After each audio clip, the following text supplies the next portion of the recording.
네, 안녕하세요. 6월 7일 토요일 새벽 기도 시작하겠습니다. 기도하겠습니다. 은혜로우신 우리 아버지, 주의 은혜와 사랑을 감사와 찬송과 영광을 돌립니다. 아버지, 복된 새날을 허락해 주셨습니다. 오늘도 하나님께 영광 돌리는 귀한 하루가 되게 하시고 내 말과 생각과 하는 모든 일들 한 걸음 한 걸음 주님 인도해 주시고 주의 인도하심을 따라 살아가는 하루가 되게 주옵소서. 특별히 내일 6월 8일은 성령 강림주일입니다. 하나님 아버지 오순절 다락방에 모였던 120여 명의 성도들이 함께 모여 기도할 때 그 가운데 성령께서 충만히 강림하셨던 것처럼 이제 내일 아버지 주님의 그 교회 예배 드리는 곳곳마다 성령 강림의 놀라운 역사들이 일어나게 도와 주시옵소서. 아버지여 세계 만방에서 복음을 전하는 모든 선교사님들 오늘도 은혜의 장중에 붙잡아 주시기를 원하며 연약한 성도들 주의 능력의 손으로 어루만져 주시사 깨끗이 나음을 얻게 하여 주옵소서. 아버지 오늘 하루도 온전히 주님 앞에 의탁하옵고 예수님의 이름으로 기도드리옵나이다. 아멘. 네, 찬송가 282장입니다. 큰 죄에 빠진 날 위에 282장. 예전 찬송가는 339장입니다. 282장 부르겠습니다. 큰 죄에 빠진 날 위해 주고 열을 흘려주시고 또 나를 하시니 주께로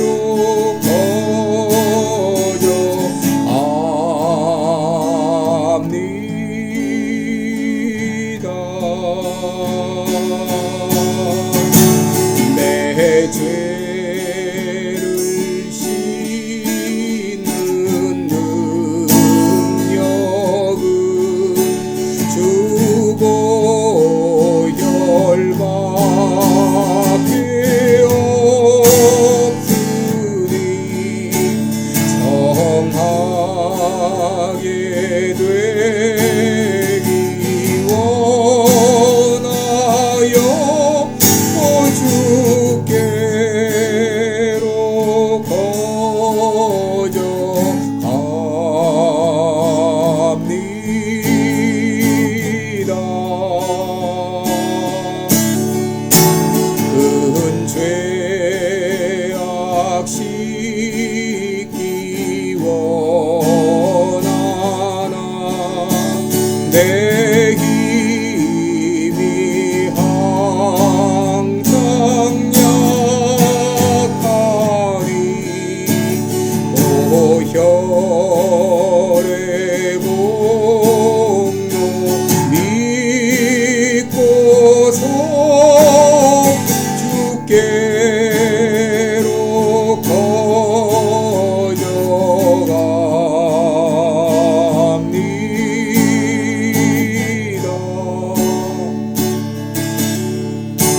내 죄가 심히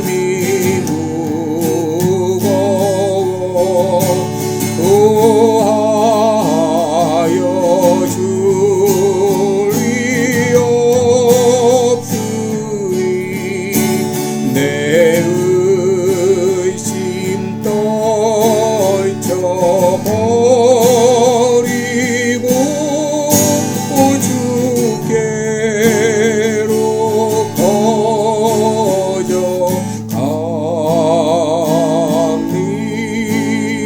거저갑니다. 죄 용서하여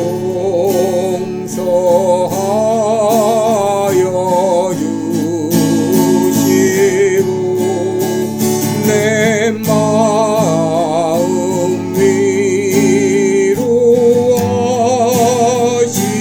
위로하심은 나 항상 믿고 고마워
출애굽기 9장 1절부터 보겠습니다. 9장입니다. 9장 1절로 7절까지.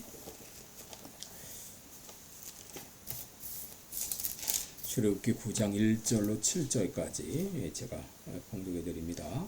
여호와께서 모세에게 이르시되 바로에게 들어가서 그에게 이르라. 히브리 사람의 하나님 여호와께서 말씀하시기를 내 백성을 보내라. 그들이 나를 섬길 것이니라. 내가 만일 그들 보내기를 거절하고 억지로 잡아두면 여호와의 손이 들어있는 내 생축 곧 말과 나귀와 약대와 우양에게 더하리니 심한 악질이 있을 것이며 여호와께서 이스라엘의 생축과 애굽의 생축을 구별하리니 이스라엘 자손에 속한 것은 하나도 죽지 아니하리라 하셨다 하라 하시고 여호와께서 기한을 정하여 가라사대 여호와가 내일 이 땅에서 이 일을 행하리라 하시더니 이튿날에 여호와께서 이 일을 행하시니 애굽의 모든 생축은 죽었으나 이스라엘 자손의 생축은 하나도 죽지 아니한지라. 바로가 보내어 본즉 이스라엘의 생축은 하나도 죽지 아니했더라. 그러나 바로의 마음이 완강하여 백성을 보내지 아니하니라. 아멘. 네, 우리 오늘은 거절의 대가 이런 제목을 함께 말씀 나누겠습니다. 여러분 이 마태복음 22장에 혼인잔치의 비유가 나오죠. 한 임금님의 아들 왕자죠. 왕자가 이제 결혼을 하게 돼서 혼인잔치를 준비했습니다. 이 혼인잔치는 모든 잔치 중에 가장 성대한 잔치인데 특별히 임금님의 아들의 그 혼인잔치는 얼마나 성대하게 치러졌을까요? 소와 살진 짐승과 모든 짐승들을 다 준비하고 이제 손님들을 초대했습니다. 종들을 보내어서 사람들 이제 임금님의 아들이 결혼하게 돼서 혼인잔치를 베푸니 오세요 하고 초청을 했는데 이게 웬일입니까? 모두들 오기를 거절했습니다. 사람들은 이런저런 핑계를 대고 이 임금님의 초청을 거절했습니다. 그럼 여기서 우리는 한 가지 의문을 가질 수 있죠. 왜 사람들이 임금님의 이 아들의 혼인잔치의 초청을 거절했을까 하는 것이죠. 여러분 임금님의 초청을 받았다고 하게 되면 얼마나 영광스러운 일인가요? 그런데도 그들은 거절했습니다. 왜 그렇습니까? 그 이유는 바로 그 잔치가 임금님이 초대한 잔치라고 하는 것을 몰랐기 때문이겠죠. 여러분 이 비유에서 임금님은 하나님이십니다. 오늘날도 많은 사람들이 만왕의 왕이신 하나님이 베푸신 잔치에 초청을 거절하고 있습니다. 사업이 바쁘다고 또 결혼한다고 또 자기 취미생활로 여러분 이런저런 이유를 들어서 하나님의 초청을 거절하는데 여러분 왜 이들이 하나님의 초청을 거절하나요? 그것은 왕이신 하나님이 어떤 분이신지 제대로 모르기 때문이죠. 오늘 본문에서 이 애굽의 바로는 하나님의 제안을 거절했습니다. 이것 때문에 하나님의 심판을 자초했는데 그 심판의 내용이 바로 10가지 재앙입니다. 이 10가지 재앙은 애굽을 송두리째 뒤집어 놓는 엄청난 재앙이었습니다. 물이 피로 변하고 또 개불이 또 이 그리고 파리떼로 인하여서 애굽은 엄청난 피해를 당하고 고통을 당했습니다. 그런데 네 번째 재앙까지만 해도 큰 손실은 없었다고 볼 수 있죠. 그런데 다섯 번째 재앙부터는 이제 재산과 생명에 심각한 타격을 가하는 그런 엄청난 재앙이었습니다. 이 다섯 번째 재앙이 바로 악질 재앙인데요. 이 악질 재앙으로 말미암아 애굽의 많은 가축들의 죽음을 가져왔습니다. 여러분 왜 하나님께서 애굽의 이 바로에게 이런 엄청난 이 고통스러운 재앙을 내리셨을까요? 그것은 바로 거절의 대가였습니다. 9장 1절로 3절에 보면 여호와께서 모세에게 이르시되 바로에게 들어가서 그에게 이르라. 히브리 사람의 하나님 여호와께서 말씀하시기를 내 백성을 보내라. 그들이 나를 섬길 것이니라. 내가 만일 그들 보내기를 거절하고 억지로 잡아두면 여호와의 손이 들어있는 내 생축 곧 말과 나귀와 약대와 우양에게 더하리니 심한 악질이 있을 것이다 라고 말씀하시죠. 여러분 이 하나님이 바로에게 재앙을 내리는 그 패턴은 동일하죠. 먼저 모세를 바로에게 보내시고 그리고 바로에게 경고하라고 말씀하십니다. 이렇게 해라. 그런 듣지 않았던 이런 재앙이 임할 것이다 라고 경고하고 그래도 말을 듣지 않을 때 하나님이 심판을 행하십니다. 오늘도 모세를 통해서 히브리 사람을 보내라. 그가 나를 섬길 것이니라. 라고 그렇게 명령했지만 바로는 그 명령을 거절했습니다. 거절해서 결국 재앙을 자초했습니다. 여러분 여기서도 우리는 하나님의 자비를 볼 수 있는데 바로는 이미 최종 심판을 받아 죽었어야 마땅한 악인이었는데 그럼에도 하나님은 바로를 향한 최종 심판을 연기하시죠. 재앙을 내릴 것이라고도 하면서도 그 재앙을 당장이 아니라 내일 이 땅에서 일을 행하리라. 하루 또 24시간 동안 회개할 수 있는 기회를 주셨습니다. 여러분 이것이 하나님의 자비요 하나님의 사랑입니다.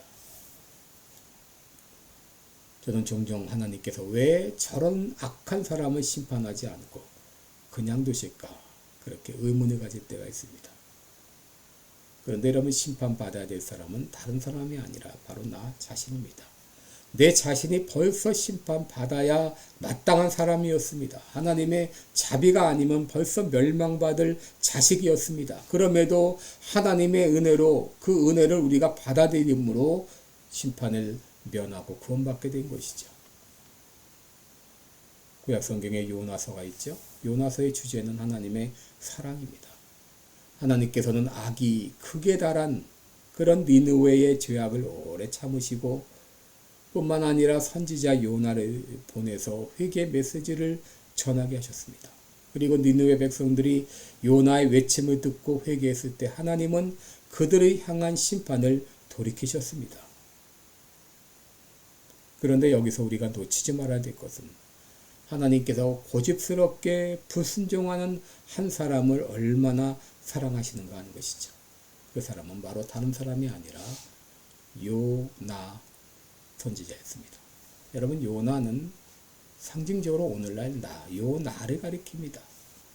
바로 내가 벌써 멸망받아야 될 마땅한 나였지만 하나님은 오래 참으시고 나를 구원해 주셨어요. 여러분 하나님은 언제나 심판에 앞서 사랑을 보여주십니다. 죄를 지적하시면서도 먼저 회개할 기회를 주십니다. 그것도 한 번이 아니라 여러 번에 걸쳐 기회를 주십니다. 이것이 바로 하나님의 사랑입니다. 로마서 9장 22절에 보면 만일 하나님이 그 진노를 보이시고 그 능력을 알게 하고자 하사 멸하기로 준비된 진노의 그릇을 오래 참으심으로 관용하시고 라고 말했어요. 하나님이 심판을 행하신다면 벌써 멸망당해야 마땅한 사람이 쓰도록 하죠. 그래도 지금 오래 참으십니다. 그럼에도 돌이키지 않을 때 하나님은 심판을 행하십니다. 여러분 하나님이 애굽에 내리신 5번째 재앙은 뭐였죠? 심한 악질이었습니다. 이 악질은 전염병입니다. 짐승들이 전염병으로 쓰러진 것이죠. 여러분 짐승들이 전염병에 걸리는 일은 종종 있지만 이번에 애굽에 퍼진 전염병은 단순한 병이 아니라 바로 하나님이 주신 재앙이었습니다. 바로 하나님이 예고하신 시간의 재앙이 임했고 그러나 이스라엘 백성들이 소유한 가축에게는 아무런 피해가 없었다고 하는 것이죠. 종종 구제역이나 혹은 조류독감으로 수백만 마리, 수천만 마리의 돼지가 죽고 또 수천만 마리의 닭이나 오리떼가 떼죽음을 당하는 경우가 있죠. 그런데 애굽에 내린 이 악재재앙으로 말미암아 밭을 갈던 소가 쓰러지고 짐을 나르던 낙타가 주저앉고 이것도 한두 마리가 아니라 모든 짐승이 한꺼번에 죽어갔을 때 얼마나 큰 충격을 받았을까요? 또 애굽의 더 심각한 충격은 종교적인 충격입니다. 당시 애굽 사람들은 동물을 숭배했습니다. 특별히 황소를 숭배했는데 황소를 얼마나 숭배했는가? 황소가 죽었을 때 방부 처리를 해서 공동묘지에 묻을 정도였습니다. 그런데 그들이 그렇게 신성시하던 소가 죽어나가고 얼마나 그들이 충격을 받았을까요? 그럼에도 강팍한 바로는 돌이키지 않았습니다. 돌이키지 않을 정도가 아니라 그 마음이 더 완강해졌습니다. 이번에 한국에서 성관이 발표에 의해서 이재명이 당선되었다고 발표가 됐는데, 이재명은 국민들이 뽑은 대통령이 아니라 선관위가 뽑은 대통령입니다. 선관위 대통령이에요. 그 정과 사범에 벌써 지금 11가지 혐의, 5가지 재판을 받고 있는 범죄자가 대통령이 된다는 것이 말이 됩니까? 아마 그동안 하나님이 그에게 끊임없이 경고를 주셨을 거예요. 그럼에도 돌이키기는커녕 오히려 더 마음이 강팍해지고 있죠. 결국 인간적인 수수와 방법으로 대통령이 되긴 했지만 하나님이 그냥 두시지 않을 겁니다.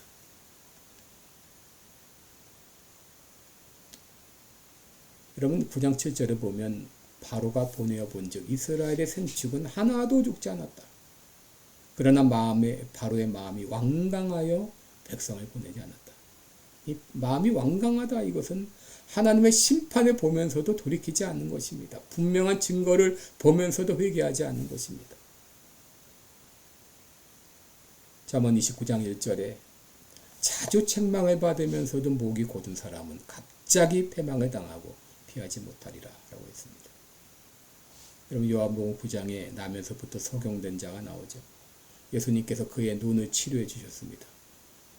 눈뜬 자가, 소경된 자가 눈 뜨는 것을 분명히 보았음에도 바리새인들은 예수님에 대해 말하기를 나는 그가 죄인인 줄 아노라 라고 했어요. 예수님의 이 분명한 이적을 보면서도 믿지 않았습니다. 여러분, 사람들이 예수님을 거절하는 이유는 증거가 부족해서가 아닙니다. 강팍한 마음 때문입니다. 특별히 많은 사람들이 예수를 믿노라 하면서 교회당에 나오지 않는 이유는 강팍한 마음 때문입니다. 이 강팍한 마음의 반대는 뭐죠? 하나님을 경외하는 마음이죠. 잠언 28장 14절에 항상 경외하는 자는 복되거니와 마음이 강팍하게 하는 자는 재앙에 빠지리라. 여러분, 경외한다는 것은 하나님을 두려움으로 섬기는 것이죠. 하나님을 두려움으로 섬기는 자에게 복이 있습니다. 반면에 마음이 강팍한 자는 재앙에 빠지리라고 했습니다. 여러분, 불신자들이 왜 예수님을 받아들이지 않나요? 마음이 강팍하기 때문입니다. 에베소 4장 18절에 저희 총명이 어두워지고 저희 가운데 있는 무지함과 저희 마음이 굳어짐으로 말미암아 하나님의 생명에서 떠나 있도다라고 했어요. 여러분, 마음이 굳은 사람들은 결코 복음을 받아들이지 않습니다. 그러므로 우리는 그들을 위해 기도할 때 성령께서 그들의 강팍한 마음을 녹여달라고 기도해야 될 것입니다. 왜냐하면 마음이 녹아지지 않고는 결코 예수님을 받아들이지 않기 때문이죠. 여러분, 우리가 오늘 또 한 가지 알아야 될 것은 애굽의 재앙이 임하던 날 애굽에게는 엄청난 고통이었지만 그러나 이스라엘 백성들에게는 구원의 날이었다는 것이죠. 6절에 보시면 이튿날에 여호와께서 이 일을 행하시니 애굽의 모든 생축은 죽었으나 이스라엘 자손의 생축은 하나도 죽지 않았다. 지난주에도 같은 내용의 본문을 보았죠. 파리떼가 달려드는데 이스라엘에 있던 고생 땅에는 파리가 한 마리도 날아들지 않았어요. 오늘 악질 재앙으로 애굽의 생축은 다 죽었지만 이스라엘에게 속한 생축은 한 마리도 죽지 않도록 하나님이 보호해 주셨습니다. 여러분, 심판은 이중성을 띠고 있어요. 1945년 8월 15일 일본에게는 패망의 날이지만 조선에게는 다시 나라를 찾는 해방의 날이 되었죠. 합격자 발표날, 합격한 사람에겐 기쁨의 날이지만 불합격한 사람에게는 참 슬픔의 날이 되죠. 여러분, 5번째 재앙은 참 애국 사람에게는 재앙의 날이었습니다. 그러나 이스라엘에게는 큰 구원의 날이었습니다. 여러분, 예수님이 다시 오시는 그날, 예수 믿는 우리들은 기쁨의 날이요 영광의 날이 되겠지만 그러나 믿지 않는 이에게는 재앙의 날, 심판의 날이 될 것입니다. 왜 애굽의 바로가 심판을 받았습니까? 하나님의 제안을 거절했기 때문이죠. 왜 예수 믿지 않는 사람들이 멸망을 당합니까? 믿으라고 초청하는 하나님의 초청을 거절했기 때문이죠. 기도하겠습니다. 은혜로우신 우리 아버지, 정말 요나같이 벌써 멸망당에 마땅한 우리들을 구원해 주시고 사랑해 주신 것 아버지 감사를 드립니다. 아버지 하나님의 그 놀라운 자비가 우리를 구원했습니다. 그 은혜를, 그 제안을, 그 구원을 받아들이기만 하면 구원받는데 많은 사람들은 이 하나님의 초청을 거절함으로 스스로 멸망길을 차지하고 있습니다. 그들의 마음에 강팍한 마음은 녹여주시사 다 예수 그리스도를 주님으로 영접할 수 있도록 인도해 주옵소서. 예수님의 이름으로 기도드리옵나이다. 아멘. 네, 복되고 은혜로운 하루 되시기를 축원합니다. 여러분 사랑하고 축복합니다. 고맙습니다.